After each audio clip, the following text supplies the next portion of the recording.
కర్ణాటక రాజకీయాల్లో రాజీనామా పరంపర కొనసాగుతా ఉంది. డీకే శివకుమార్ మంత్రివర్గ విస్తీర్ణ నిన్న ప్రమాణ స్వీకారం చేశారు. దాదాపుగా 19 మంది మంత్రులు అయితే ప్రమాణ స్వీకారం అయితే చేయడం జరిగింది. అయితే మంత్రుల యొక్క లిస్ట్ ఏదైతే ఉంటుందో దాన్ని 2 సార్లు మార్చారు అన్నట్టుగా కొంతమంది ఎమ్మెల్యేలు ఆవేదన చెందుతున్న పరిస్థితి కనబడతా ఉంది.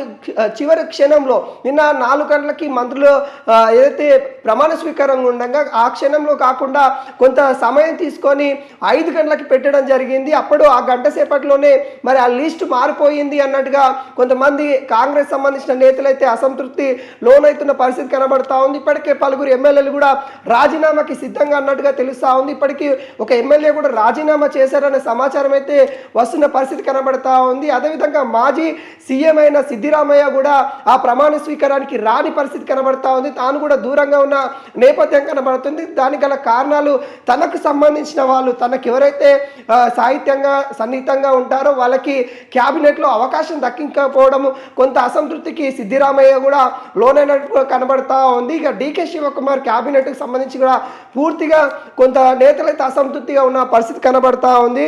ఈ నేపథ్యంలో ఏదైతే ఎమ్మెల్సీ గాయత్రి శాంతగౌడ్ తనకి మంత్రి పదవి ఇవ్వకపోవడం కూడా మొత్తానికి ఏదైతే ఈ అల్లర్లకు కూడా అంటే ఈ రాజీనామాలకు దారి తీయడానికి ఒక కారణం అన్నట్టుగా తెలుస్తా ఉంది. ఎందుకంటే తాను ఇటు సిద్దిరామయ్యకి కొంత సన్నిహితంగా ఉంటుంది, తను ఒక గురువుగా సిద్దిరామయ్యని చూస్తూ ఉంటుంది కాబట్టి తనకి అవకాశం కలిగించలేదు. ఇంకా మహిళలకు సంబంధించి దాదాపుగా ఒకే ఒక మహిళా మంత్రిగా ప్రమాణ స్వీకారం చేశారు. అక్కడ ఇద్దరికి అవకాశం ఉండే దానిలో గాయత్రి శాంతగౌడ కూడా అవకాశం ఉంటుందని కూడా అందరూ భావించారు. తాను ఎమ్మెల్సీగా ఉండడం అయితే జరిగింది. ఇంకా ఎమ్మెల్సీ కూడా ప్రమాణ స్వీకారం చేయలేదు.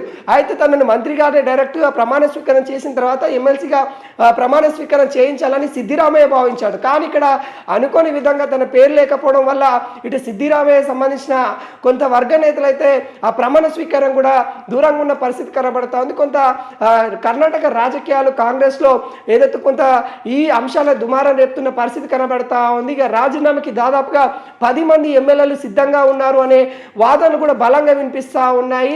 డీకే శివకుమార్ మాత్రం ఎవరు కూడా రాజీనామా చేయకూడదు, అందరూ కూడా ఓపిక పట్టుకొని ఉండాలి, ఖచ్చితంగా అందరికీ మంత్రి పదవి ఇవ్వలేము కాబట్టి ఉన్నత స్థానం అయితే కలిగిస్తాము అన్నట్టుగా ఇటు డీకే శివకుమార్ అయితే చెప్తున్న పరిస్థితి కనబడతా ఉంది. ఎవరు కూడా అసంతృప్తికి లోనవ్వకూడదు అన్నది కూడా చెప్తున్న పరిస్థితి కనబడుతుంది. గతంలో కూడా తనకి మంత్రివర్గంలో చోటు దక్కలేదు, కానీ నేను పార్టీని నమ్ముకొని అనేక విధాలుగా పనిచేశాను కాబట్టి ఈరోజు సీఎం హోదాలో ఉన్నాను, మీరు కూడా ఆ విధంగానే పనిచేస్తే ఖచ్చితంగా మీకు ఉన్నత స్థానం కాంగ్రెస్ పార్టీ కలిగిస్తుంది అన్నట్టుగా అందరికీ నచ్చజెప్పే ప్రయత్నాలు అయితే చేస్తూ ఉన్నప్పటికీ కూడా అక్కడ సిద్దిరామయ్య సంబంధించిన వర్గ నేతలు అయితే కొంత దూరంగా ఉంటా ఉన్నారు. ప్రభుత్వానికి సంబంధించిన కార్యక్రమాలు కావచ్చు, నిన్న ప్రమాణ స్వీకారంగా ముఖ్యంగా ప్రమాణ స్వీకారానికి కొంత దూరంగా ఉన్న నేపథ్యం కనబడతా ఉంది. మొత్తానికి కాంగ్రెస్లో కొంత అలజడి లేగిందని కూడా చెప్పుకోవచ్చు. ముఖ్యంగా కర్ణాటక రాజకీయాల్లో మరి ఏదైతే 2.5 సంవత్సరాలు వాళ్ళు ఏదైతే ముందు డీలింగ్ ఏదైతే పెట్టుకున్నారో సిద్దిరామయ్య 2.5 సంవత్సరాలు, తర్వాత డీకే శివకుమార్ 2.5 సంవత్సరాలు అని ముందు ఏదైతే అగ్రిమెంట్ ఉందో దాని ద్వారా ఇటు సిద్దిరామయ్య సొంతగా తను స్వచ్ఛందంగా రాజీనామా చేసి డీకే శివకుమార్ని మరి సీఎం చేసిన నేపథ్యం కూడా మనం చూసాం. ఈ పరిస్థితులలో సిద్దిరామయ్యకు సంబంధించిన నేతల ఉన్నత హోదా కావచ్చు, మంత్రుల క్యాబినెట్లో అవకాశం దక్కలేదనే వాదన అయితే వినిపిస్తూ ఉంది. దీనిపైన కూడా అధిష్టానానికి కంప్లైంట్ చేస్తాము అన్నట్టుగా సిద్దిరామయ్య సంబంధించిన వర్గ నేతలు అయితే వాపోతా ఉంది. సిద్దిరామయ్య కూడా సంచలన నిర్ణయం కూడా తీసుకున్నారు. గతంలో తాను రాజకీయాల్లో ఇక పోటీ చేయను, తన ఆరోగ్యం కావచ్చు, తన ఉన్న ఏజీ రీత్యా కొంత సహకరించదు కాబట్టి నేను ఇంకా పోటీ చేయనని కూడా సిద్దిరామయ్య చెప్పడం జరిగింది. ఆ విషయాలపైన కూడా సిద్దిరామయ్య సంబంధించిన వర్గ నేతలు కూడా కొంత ఇబ్బందిగా ఫీల్ అయినప్పటికీ కూడా తన కోరిక ఏదైతే ఉందో తనకి ఉన్నత స్థానం కలిగించాలి, తనకు సంబంధించిన వర్గ నేతలకి ఉన్నత స్థానం కలిగించాలని కూడా అందరూ కోరారు. కానీ అనుకున్నది ఒకటైతే అక్కడ అయ్యింది ఒకటని కూడా ఇటు సిద్దిరామయ్య సంబంధించిన నేతలు అయితే వాపోతున్న పరిస్థితి కనబడతా ఉంది. కొంత ఉద్రిక్త వాతావరణం అయితే కర్ణాటకలో నడుస్తున్న పరిస్థితులు అయితే ఉన్నాయి.